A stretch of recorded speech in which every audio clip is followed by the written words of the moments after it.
అన్నాడు. ఇద్దరు స్నేహితులు ఉన్నారు, నావల్ మరియు కేవల్. అయితే వాళ్ళ బరువులు ఎలా ఉన్నాయి? 3:4 నిష్పత్తిలో ఉన్నాయి.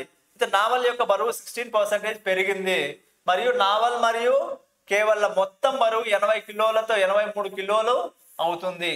అప్పుడు 20% పెరుగుతుంది. అయితే కేవల్ యొక్క బరువు పెరుగుదల శాతం ఎంత అన్నాడు. ఎంత శాతం పెరుగుతుంది, పెరుగుదల శాతం ఎంత అన్నాడు. మనకి ఏమైనాడు, ఇక్కడ పర్సంటేజ్ ఇచ్చాడు, ఇక్కడ పర్సంటేజ్ ఇచ్చాడు.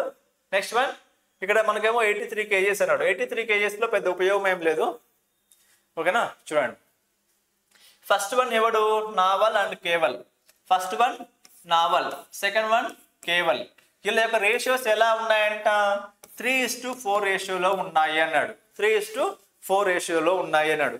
ఫస్ట్ వన్ ఏమైంది? నావల్ యొక్క బరువు ఎంత పెరిగిందంట? 16% ఇంక్రీజ్ అయింది అన్నాడు. 16% ఇంక్రీజ్ అయింది అన్నాడు.